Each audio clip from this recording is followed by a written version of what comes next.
So in this video, we're going to be talking to Marcus Hyam, who's had to deal with a tragedy at a campsite, and we're going to see what we can learn from that experience and hopefully never have to deal with one ourselves.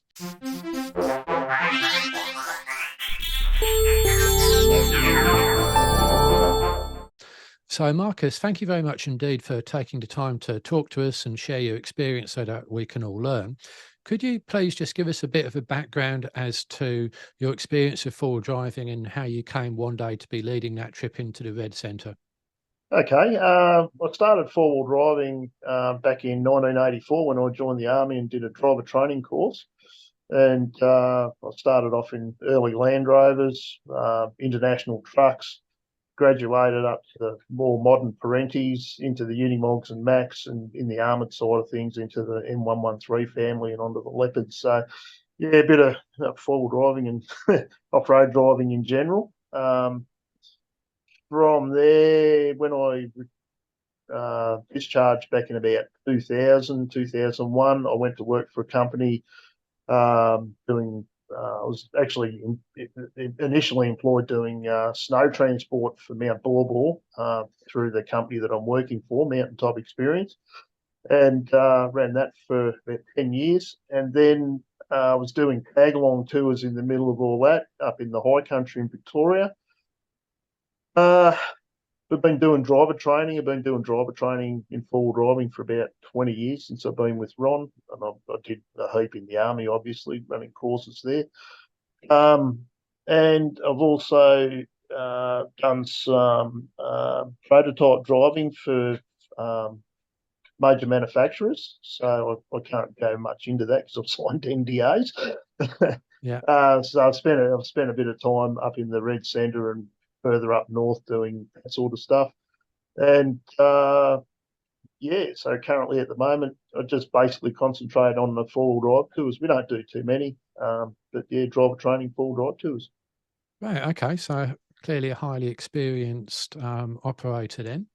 So the trip in question then, what was your preparation leading up to that trip, particularly in terms of communications? What were you thinking of in terms of risks, and how did you manage those risks?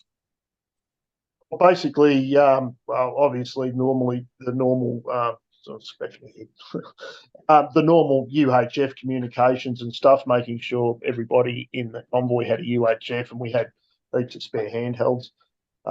In terms of preparation for our long distance communications for emergencies, I carry a sat phone. One of our customers, her husband had a heart condition, which they knew about, and they carried a sat phone. We had another fellow who had a sat phone. He's an international businessman, and as we're touring through the Simpson Desert, he's making all these phone calls to China and what have you. And lastly, the person that we had the tragedy with, they had a sat phone as well. So, okay, so 4 sat phones all up. Were Yeah, they all yeah. identical sat phones? Different brands, different brands of sat phones, but they're all connected to the same network through the same provider. Sorry, mine was through another provider. So 3 were with the major provider, with starts with a big T. We're allowed to mention brands. Yeah. Yeah, with Telstra, and I was with Pivotel. Okay, so Telstra, I think, resold the Iridium network, and Pivotel do a range of networks. So is yours a Thuraya, Inmarsat, or an Iridium? Do you know? Mine is an Iridium. Yeah, Yep. mine is an Iridium. It's a really old Motorola. I can't remember the model number, but I bought it back in about 2000, so it's been around. Yeah. Yeah. And the others, were they Iridiums as well? Say again. Were the others on the Iridium network as well? Oh yeah, all 4 were on the Iridium network. Yeah. Okay.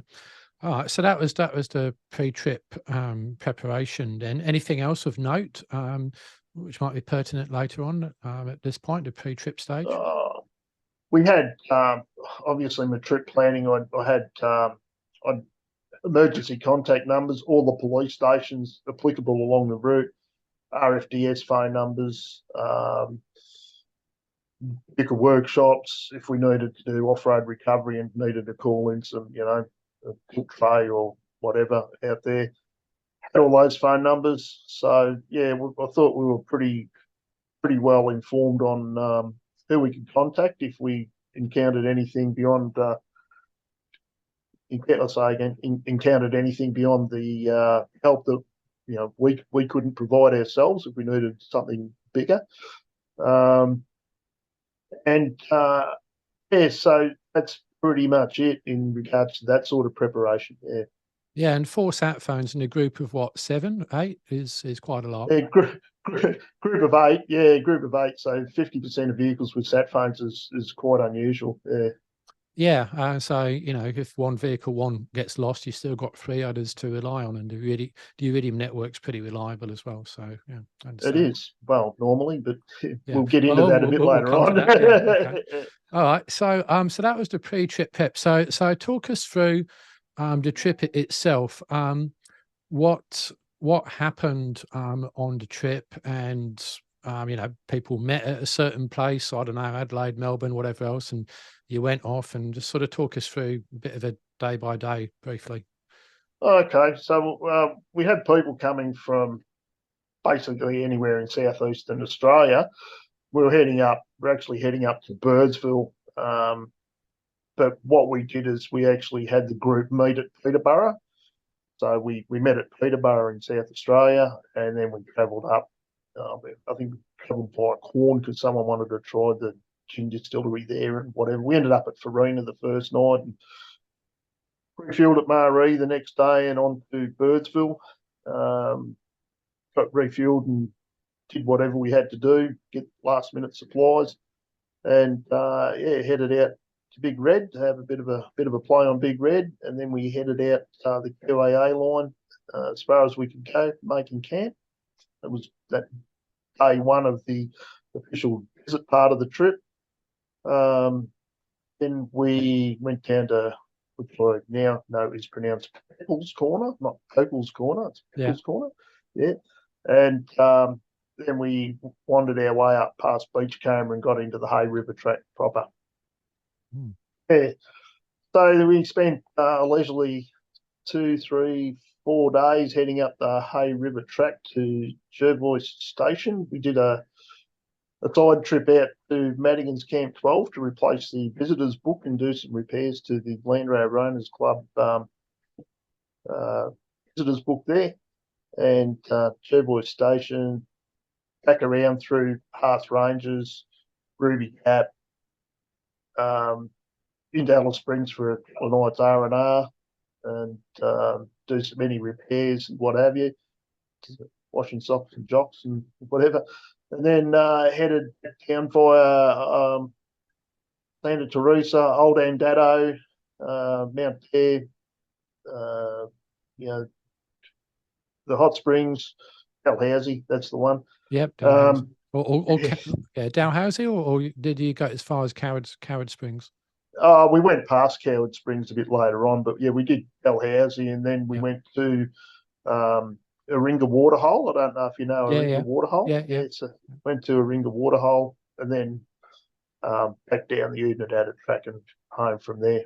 So then we went to the Land Rover Jamboree at Bleeman because try the Land Rover. yeah. So so that was the whole trip. At what point did the tragedy happen on that trip? The tragedy happened at Aringa Waterhole.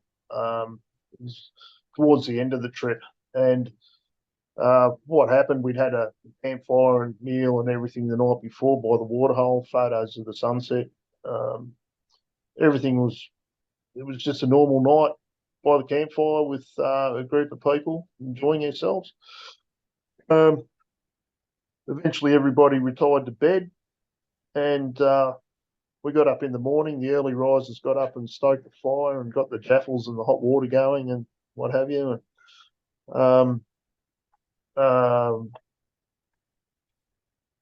one of the people that was camped furthest away from us called one of the other trip leaders that was with me and called him over, and I found out later that they'd had this problem.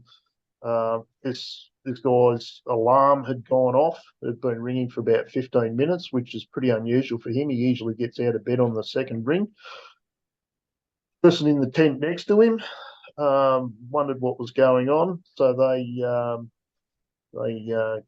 gently peeked in the door to see what was happening, and he was laying on the bed and his chest wasn't moving. So they called another camper over who happened to be a registered nurse. And they went and checked for signs of life, and unfortunately the fella was deceased. What was the reaction of the other campers at this point? How are they feeling about that? Oh, absolutely stunned. This gentleman that had been with us, he's been coming with us just about every trip we put up on the calendar. He signs up for, booked and paid. Yeah, everybody that travels with us knows this guy, and yeah, everybody that was there was in absolute shock. So then Ron Camia, the other trip leader, and myself, we went out and confirmed. We checked the signs, the vital signs and everything, and the three of us agreed that unfortunately he passed away. So were there any indications of ill health or anything before that? No, fit as a fiddle. The guy had some normal aches and pains. The guy was a builder and his knees were shot, and it was pretty typical for a hard-working man. But no normal outward, say no normal outward signs, but no outward signs of any physical distress or anything like that could have been life-threatening. Yeah. Okay. So at this point, has been discovered because of the alarm, opened up, and was the registered nurse one of your party or someone else? Oh no, she was one of our party. She's a quite Okay. regular participant on those trips as well. Yeah. Okay. All right. And then you check for signs of life, etc. And you think, okay, well, there's nothing more we can do for the guy. And you're at the Warringah waterhole. Now, that's pretty much on the Unadilla track from memory, isn't it? Yeah, it's just sort of north of pretty much on the Unadilla track, well, the extension of it. You've got to go from the Warringah waterhole down through Hamilton Station to get to Unadilla, where the Unadilla track proper would be. So it's one of two ways you can get to either Fink or Mount Eyre.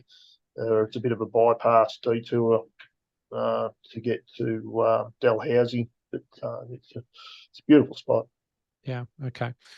So at that, I would imagine you'd have no mobile coverage. I know there's spotty coverage along the Unadilla track, usually places like William Creek and so forth. And I think there might even be a bit of Optus at Coward Springs from memory, but interestingly, no Telstra. So presumably you had no mobile phone coverage there, right? Oh, absolutely no mobile phone coverage, and I had the UHF repeater map of the outback stations. Yeah, which I carry, and I tried the two closest stations, and I couldn't hit their repeaters. So, I had no two-way radio comms with anybody around there with the two-way radios we had. So we resorted to, well, we needed to use the sat phones. That was the end of that part of the discussion. We had to use sat phones. So yeah. we would have had to get to Unadilla. That would have been the closest point. Okay. Yeah. Yeah. Okay. And how far away was Unadilla? Oh, crikey.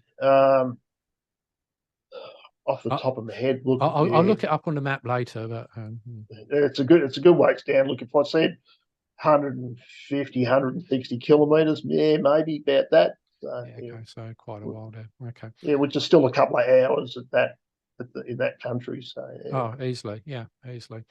Okay, so you obviously needed to notify the police at this time. I guess that was your next thought. Yes, yeah, we had to notify emergency services of what we'd experience down there. So we had quite a detailed discussion with the police because, for them it could have been a hoax call and that. So we had to provide them with return phone numbers and registration details. So when you called, did you call 000 off the sat phone or 112 or what? Or I didn't make the initial phone call, but it was to 000. Now you had 4 sat phones there. Which one did you use? Long story. The deceased actually had his own sat phone, which was in the bed beside him where he passed away. That was the first sat phone we went for. Why did you go for his sat phone first? Because it was right next to him. We just wanted to get the first sat phone we could. And we knew that he'd been making calls on it, and that it worked. What we didn't realise was that he had it locked, and even we couldn't open the phone, unlock the phone to make the calls with his phone. We thought that we could dial 000 or 112 and bypass the PIN, but that didn't happen for some reason. We couldn't do it. The registered nurse, they had a sat phone. Like I said, her husband had the heart condition. He was older. I won't say elderly. He was an old gentleman. And they had a sat phone for their personal use if they needed it. And it was a newer model. I can't remember what model it was. I should have taken notes before the interview. I'm sorry. That's okay. It was a newer model. We turned it on and it just sat there with the circle spinning around and it just did not connect with it. Antenna extended. We had everything right to make a phone call, but it just wouldn't connect to the network. When was the last time they used it? I don't know when the last time was they'd used it. I don't know if they'd made a test call on it or anything, but it was a current subscription through Telstra. So okay, so that's 2 out of the 4. The first one was pin locked. You knew it worked. The second one just didn't want to connect, couldn't get it going. Plane wouldn't connect. We grabbed next closest vehicle was the banker guy that had been doing his business calls. We knew that connected. He had that on, so that was the one that we made the 000 calls on. What did that call go like? So you've dialed 000, and then someone at the end, did they say police, fire, emergency? What happens? Yeah, police, fire, emergency, because it was basically in 000. Where are you? And then because it doesn't really come up on any residential database exactly where it is, so you've got to explain to them where you are in. We're in South Australia, so okay, we've got to talk to South Australian 000, and then you've got to go through the process of explaining to them exactly where you are and what the circumstances are. And it probably took, from my perception at the time, it was probably 7 or 8 minutes to actually get that information across. And then, and that was speaking with multiple different organisations and people. Well, it was going through the different 000. The normal 000 hierarchy of handing down to the right people. I think it was basically just because of the location we were in, and it was quite remote. And I don't think the 000 operator was all across exactly where we were, but when it finally came down to the police were pretty much onto it. They went through their normal chain of command and they actually, we had the sat phone left. We'd made the phone calls, given them the return number, and had that phone number reserved for them to come back. So we had that sat phone sitting there working. We knew it could send and receive calls, and they made all the backwards and forwards phone calls from that, confirmation and telling us what was happening. The South Australian police were fantastic in the way they handle it, as far as I'm concerned. what advice at this point would you have for someone who has to make a phone call of that nature? What would you do differently in retrospect, and what are you happy you did right?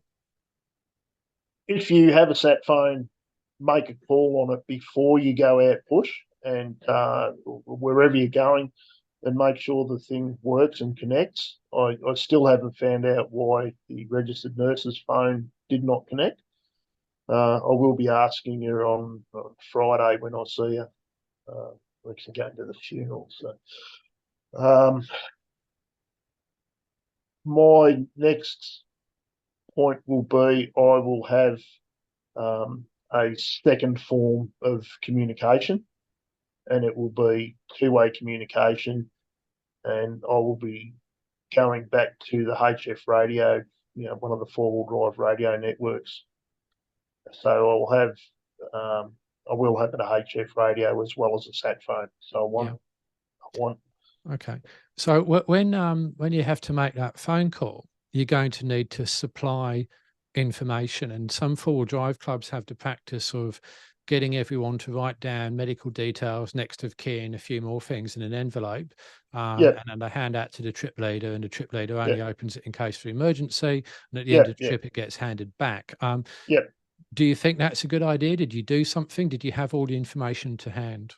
Oh, we had all the information to hand, and the guy, a long time customer, and he was also a personal friend. The other fellow that was with me, Ron Camia, he'd known this fella for 55 years. He knew the family, the wife, the daughters, the whole lot.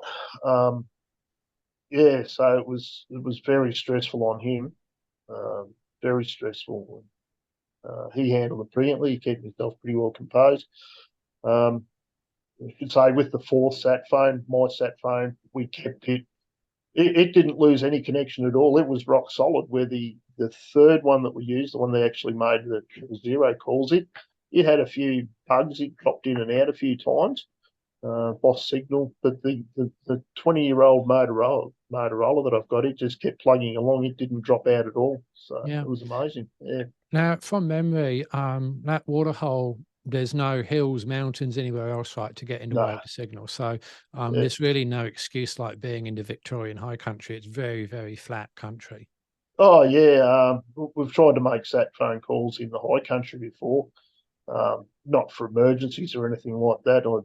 Sometimes I just want to ring the wife, and or one of the customers has a problem they need to ring home for, whatever. We've needed parts, so yeah, stuff like that, and we have had to get up onto high points to make phone calls.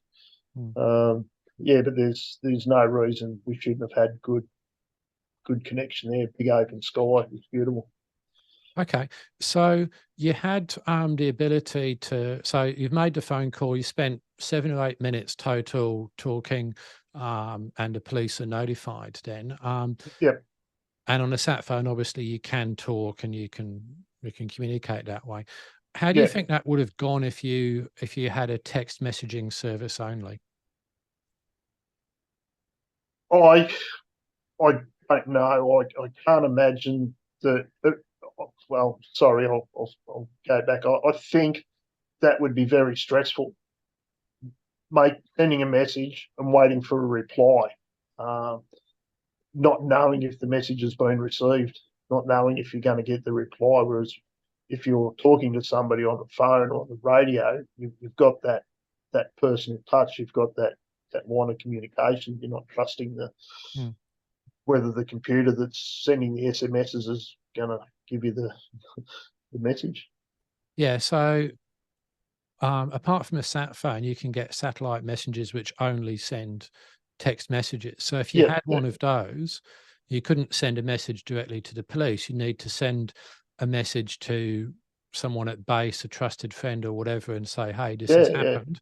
yep, They'd have to call the police, yeah, and then the police would have to speak to that person who could then text you, or maybe you could end up texting the police. So it'd all have to be done over text. yeah. That's right. And then I can't look honestly. I can't imagine that being a very effective line of communication for the situation we had. And even if you had someone with severe injuries, I'd like to be able to talk to somebody, even especially if it's a flying doctor, because those guys are trained to give you emergency medical help over the phone.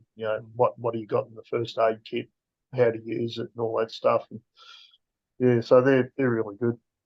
Yeah, so I'm not suggesting messengers are no good, because there's times when it's much better to send a text rather than say something, and vice versa. But in this particular case, it looks like the sat phone was the best option, but it won't always be the best option in every emergency situation. Oh yeah, absolutely. Like you might have people at the end, and you might say at 7 o'clock every day, everything's okay. Send them the lat long or wherever you are.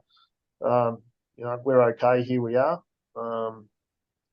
Yeah, so I can imagine they'd be very useful for that type of thing. A hell of a lot less expensive than a sat phone for doing Yeah. exactly the same job. Yeah. Yeah, I'm going to go through the pros and cons of remote area communication. So Yeah. yeah. Yeah. Okay, so at this point, you've had the conversation with the police, and I guess they've said, "Hold tight, we're on our way." Yeah. Yes, they did. The nearest police station to us was Udnadatta, so we were thinking 3 hours. We would have a police presence, all being well. Turned out that for some reason the Udnadatta police station was unstaffed, and the nearest police had to come from Marla.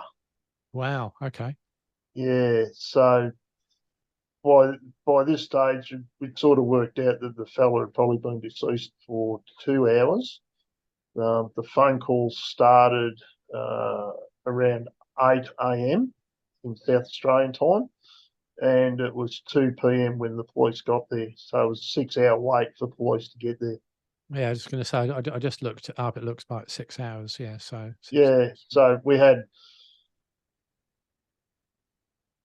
the guy was he passed away in the tent, canvas tent. It was out in the sun, so we had to move a vehicle with an awning to cover the tent.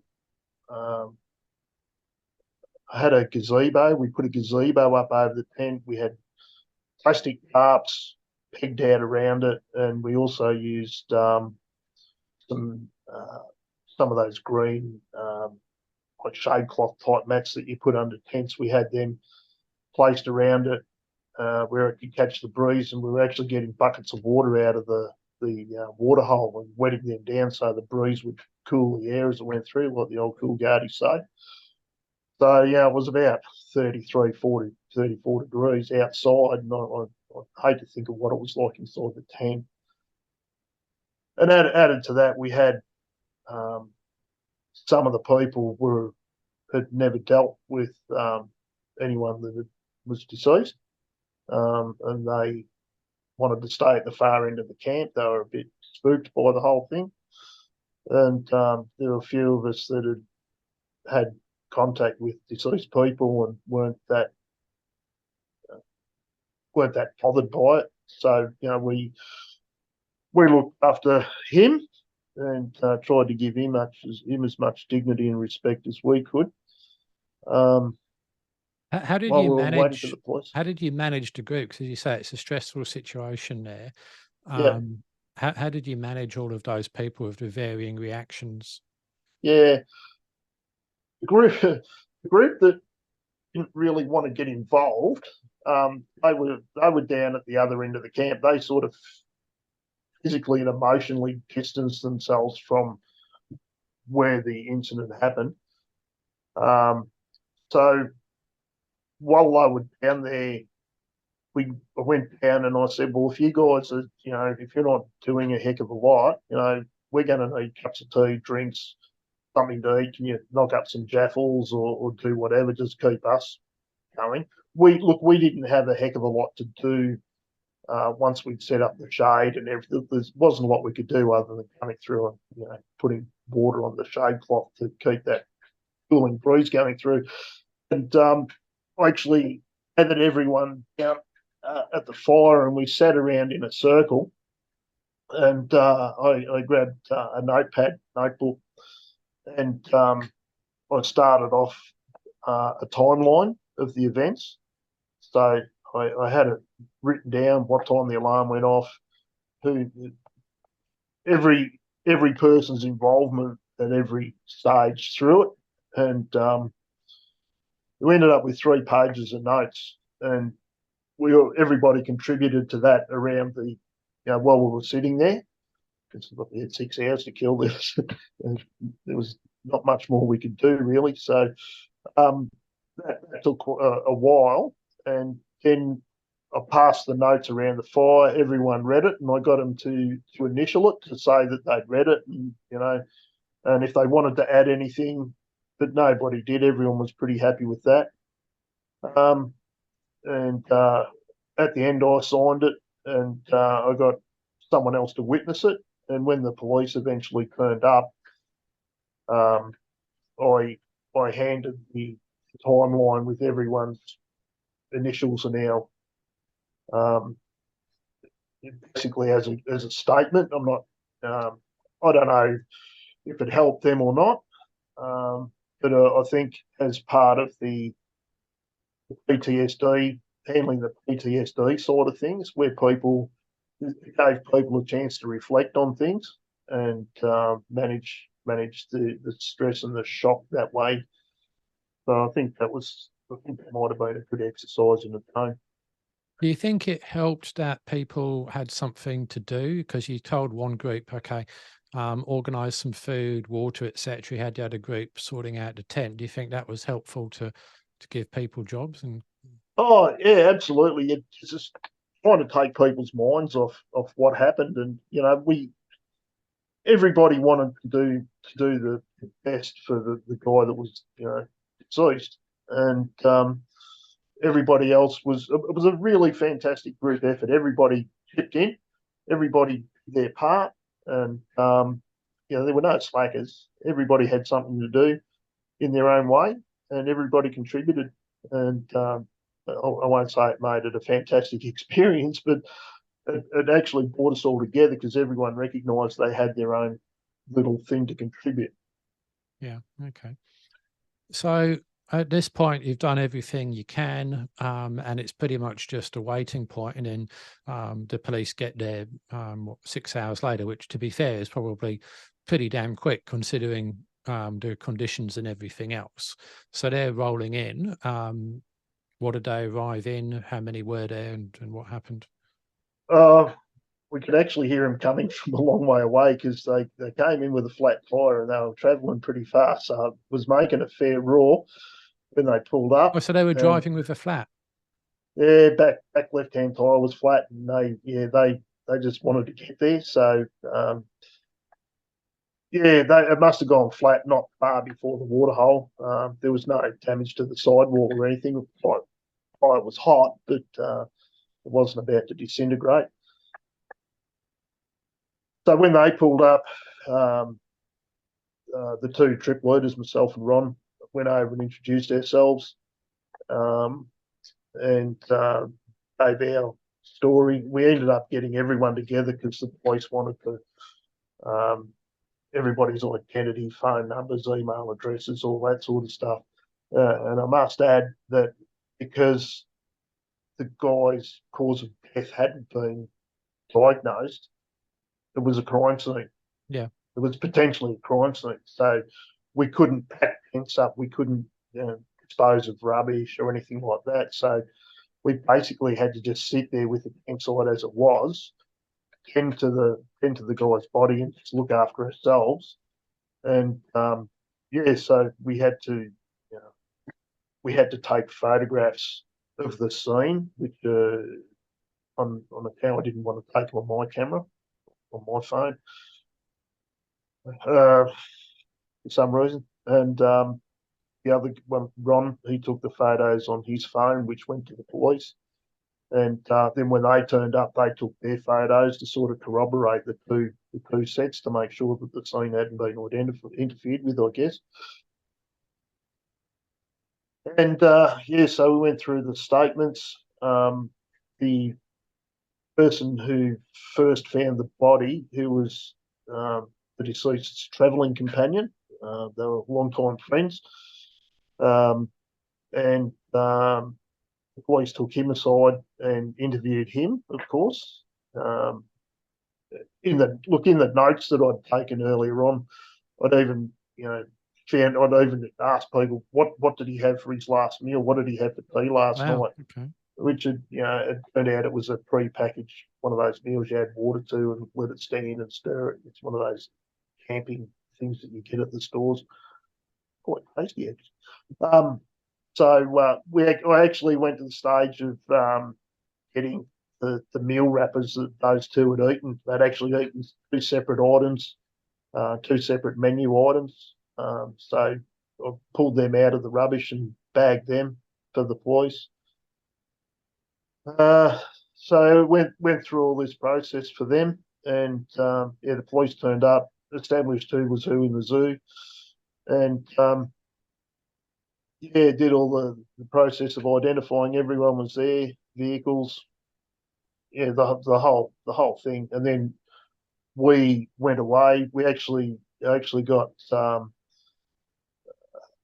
police were busy doing their thing. They had their crime scene investigations to do. So to keep some of our other guys busy, I said to the senior police person there, the policeman, I said, look, we've got a crew here. You've got a flat tyre. We'll change the tyre for you. So that the people who wanted to do that involved. So we had a small crew went out, checked the car, changed the tyre, did all that sort of thing. So that kept them busy while we were over doing something else. And then there was another group of us, doing their thing. So yeah, it was part of it as well. So there were two policemen? Yeah, there were two police turned up. Am I allowed to say their names? I don't think it's necessary, no. Yeah, no, they were fantastic. They were absolutely fantastic the way they dealt with it. They were very, very courteous, and very, very conscious of what we'd been through emotionally, and very professional. They were really good, really good. Okay. So what happened after the police had basically interviewed everyone and said, okay, we've got enough information there?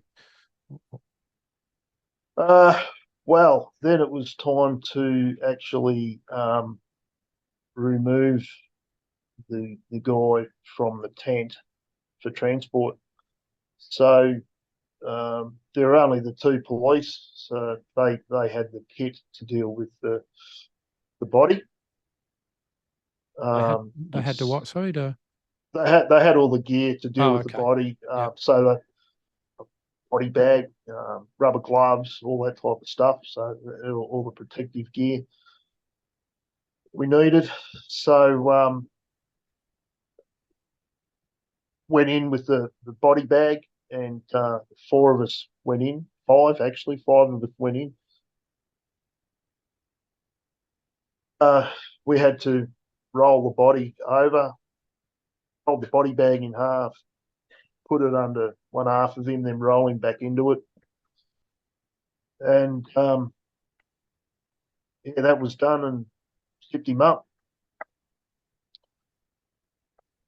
I was laying on a camp stretcher, and we used the camp stretcher. We lifted it up and walked him out of the tent to the vehicle, and where we loaded him in. And then the police drove off? Yeah, the police drove off, and then basically that was the end of their involvement. We were clear to go. So we had to pack the guy's personal effects up. So we had to pack his bedding up.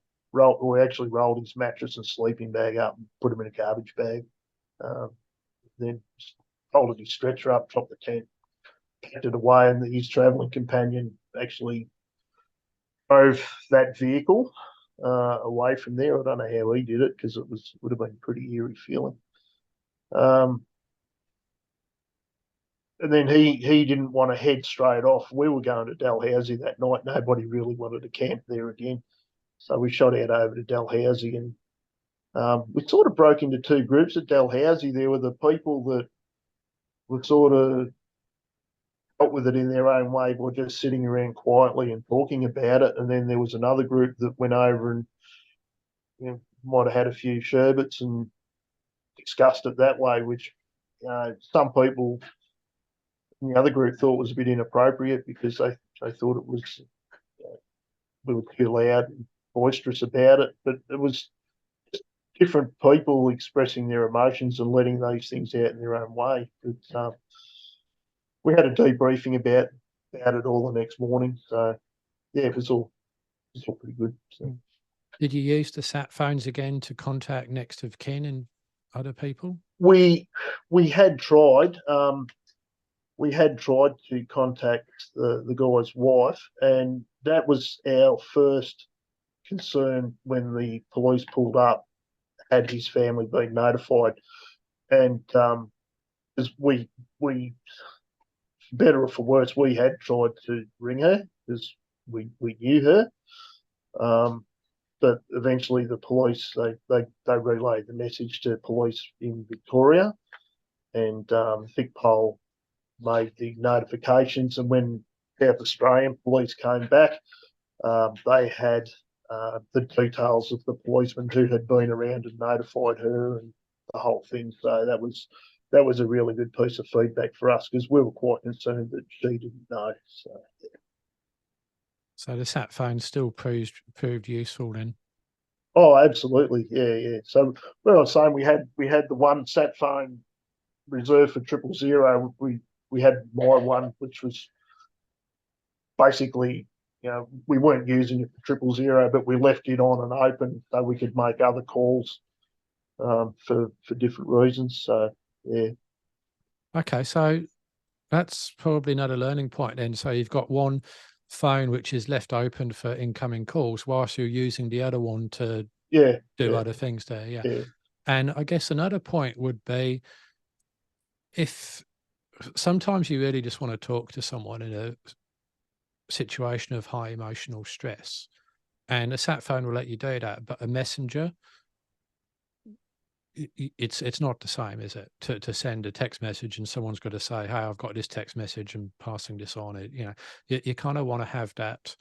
You want to have the personal contact. Yeah, you do. Really need to convey the emotion and everything because you just want to get it out there. You want the message out there, and like I said, the text message is just too impersonal. Yeah. And look, again, messengers absolutely have their place and they're fantastic devices. And this is a case of pros and cons. But I think in that situation, I would want a sat phone in my hand if I was on either end of that conversation.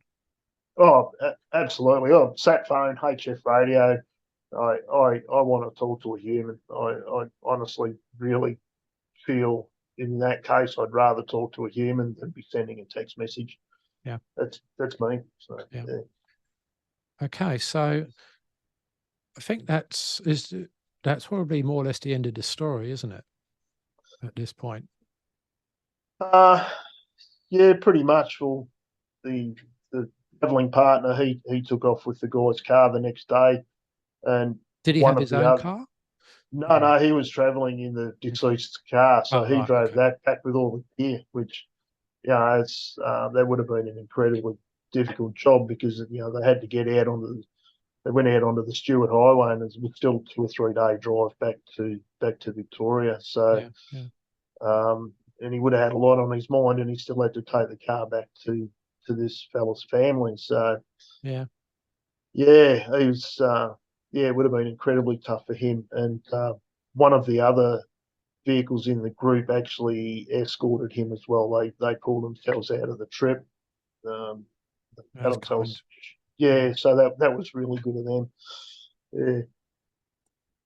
Okay, so the point of this interview was for people to learn from the experience. So first of all, I want to sincerely thank you and everyone else concerned for sharing this experience so I can all learn.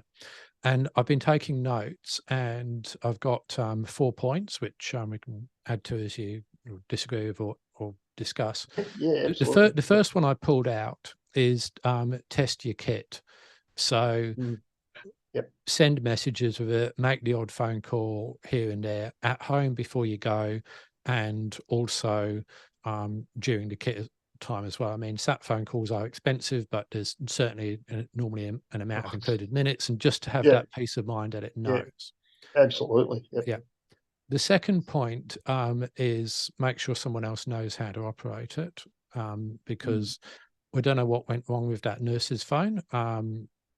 But maybe it was operator, maybe it was functional, who knows, right? But you know, if it had been tested before, then you know it's not going to work, or we've got to switch something on, or whatever the case may be. Yeah. That was the second. Look, it could have been the SIM card was loose in the slot. Yeah. It could have been anything. We didn't know. Well, we were just under pressure, I think. yeah. Oh, Basically. absolutely. And the thing is, if you test beforehand, you can go, okay, this doesn't work. Let's use another sat phone and say, hey, we've got this sat phone, it doesn't work, and you're sitting around a campfire, got all the time in the world, and it's not a stressful situation. Yeah. The second lesson I pulled out was don't pin lock. So if you've got a smartphone, it makes total sense to pin lock it, because there's a lot of valuable information on it, identity theft, etc. You can do some real damage to someone if you get absolutely. with it. Yeah. But with a sat phone, the worst you can do is run up a bill, and that's money, but it's not stealing your digital identity, and it's not compromising your privacy. So I personally would not see any need to pin lock a smartphone, because A sat phone. Yeah. sorry, a sat phone wouldn't see any need to that. Now, another interesting point I'm going to bring out is that you said earlier on that you're hoping to make an emergency call even though the sat phone was locked. Now, with a smartphone, you can do that. You can actually pick up any smartphone and make an emergency call even though it is locked. Right? You can't do that with the average sat phone. Well, Yeah. that was our experience with that particular phone. Yeah. I don't know if it was. I don't know why it didn't work. I honestly don't know. Yeah. And that brings us to the third point I've got, which is don't rely on only one system, because if you had just those two there, then you'd have been up for a 3-hour drive, and then that's obviously going to be bad for a whole bunch of reasons. It's 3 hours there. You're driving under extreme stress conditions. The people at camp don't know what's going on, and they're going to have to wait 3 hours for you to get there, and then another 3+ hours for someone to come back. So that's about 7 hours. It's just all painful. So more than one system is definitely a good thing. And ideally, that should be 2 different satellite networks, maybe a Thuraya and an Iridium or something like that, maybe a messenger and a sat phone, just mix it up a bit. Yeah. Yeah, well, either of those, like any combination of those. But my go-to now, I've been researching some of the newer HF radios and the HF radio networks and the services they offer. So many years ago, I had an old Codan HF, which I used on a trip up the Kimberley. I used a couple of high country trips as well. And that was with a VKS 737. For some reason, I let that lapse. I wasn't using it a heck of a lot and let that slide. But now I'm really motivated to get a new one and go further with it with a new provider, whether it's VKS or someone that offers me the same features and service, whatever. Yeah. Okay. And the fourth lesson I pulled out of that was be prepared for a longer stay at any moment, which is not specific to this. It's just generally a good idea that, hey, for whatever reason, you may not be able to make it to the next camp or whatever else, but that kind of underlines it. Oh, absolutely. I recommend that everybody carries at least 3 days extra food.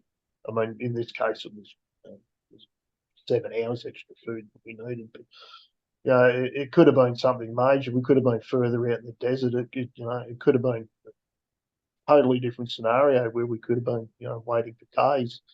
So you know, everybody had extra food, extra water.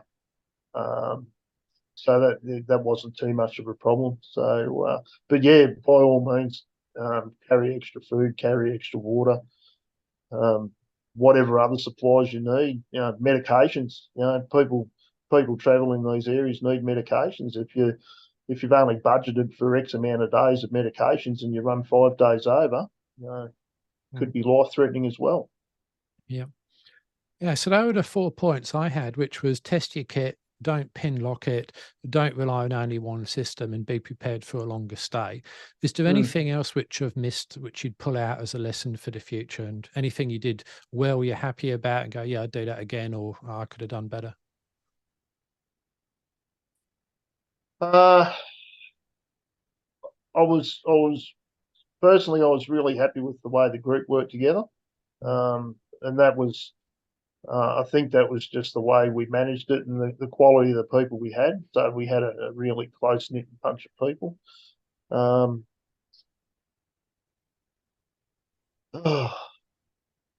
What else can I say? No, if there's nothing else, there's nothing else. Yeah, This is a tragedies like this are tragic, but you know, you got to pull the lessons out of them. So that's what we're doing. Yeah. yeah. Well, the biggest lesson for me was basically don't rely on one form of communication, and be prepared for try and be prepared for everything. Like I had all the phone numbers and everything, but when 50% of your phones don't work, we're starved. You know, Yeah. if we'd only had 2 phones and neither of them worked, I mean, how far do you go? Do you insist every car has a sat phone? Well, you can't do that, obviously. But you know, so, No, you can't. And look, I mean, you can buy a Spot, you can buy an Nvidia Messenger, you can buy a Garmin InReach, you can buy a Furaya sat phone, an InMar sat phone, an Iridium sat phone. So you can have 5, 6 devices, and then you could take 2 distress beacons with you, so you could have 7 or 8 yeah. devices. How far Where, do you where, go? where do you stop though? Yeah, Where exactly. do you I mean, stop? that's a lot of money, and that's starting to get a little bit excessive. But on the other hand, do you want to go out there with just one mobile phone and UHF radio and hope you're in repeater? Probably you don't. Yeah, it's a trade off, isn't it? Yeah.